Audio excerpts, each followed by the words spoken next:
This is the Empress 124, and guys, today we're going to be reading Joshua 9, guys, from the New International Version. If you guys want to go ahead and read along, you guys can go ahead and go to papakiva.com, or you guys can go ahead and go get your own Bible. I don't really care how you guys are going to do it, but let's get started. Joshua 9, the Gibeonite deception.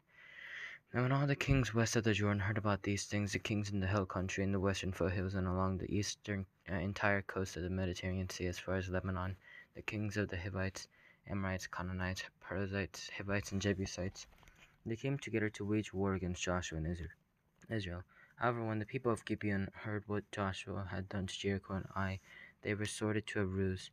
They went as a delegation whose donkeys were loaded with worn-out sacks and old wineskins, cracked and mended. They put worn and patched sandals on their feet and wore old clothes. All the bread of their food supply was dry and moldy. Then they went to Joshua in the camp at Gilgal and said to him and the Israelites, "We have come from a distant country. Make a treaty with us." The Israelites said to the Hivites, "But perhaps you live near us, so how can we make a treaty with you?" "We are your servants," they said to Joshua. But Joshua asked, "Who are you and where do you come from?" They answered, "Your servants have come from a very distant country, because of the fame of the Lord your God, for we have heard reports of him, all that he did in Egypt, all that he did to the Jew kings of the Amorites east of the Jordan, Sihon king of Heshbon, and Og king of Bashan, who reigned in Ashtaroth. And our elders and all those living in our country said to us, 'Take provisions for your journey. Go and meet them and say to them, We are your servants, make a treaty with us. This bread of ours was warm when we packed it at home on the day we left to come to you, but now we see how dry and moldy it is. And these wineskins that we filled were new, but see how cracked they are. All our clothes and sandals are worn out by the very long journey.' The Israelites sampled their provisions, but did not inquire of the Lord. Then Joshua made a treaty of peace with them to let them live, and the leaders of the assembly ratified it by oath. 3 days after they made the treaty with the Gibeonites, the Israelites heard that they were neighbors living near them, so the Israelites set out, and on the third day came to their cities, Gibeon, Kephari, Beeroth, and Kirioth Jearim. But the Israelites did not attack them, because the leaders of the assembly had sworn an oath to them by the Lord, the God of Israel.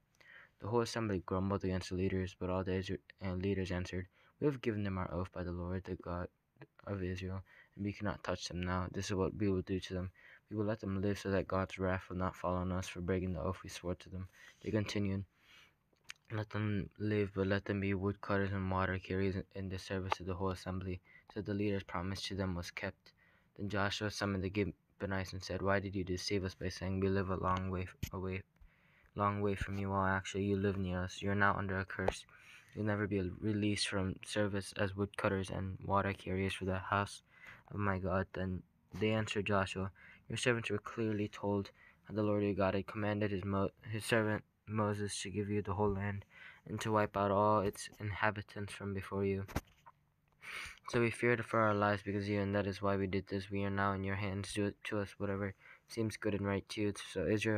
So Joshua saved them from the Israelites, and they did not kill them. That day he made the Gibeonites woodcutters and water carriers for the assembly to provide for the needs of the altar of the Lord at the place the Lord would choose, and that is what they are to this day.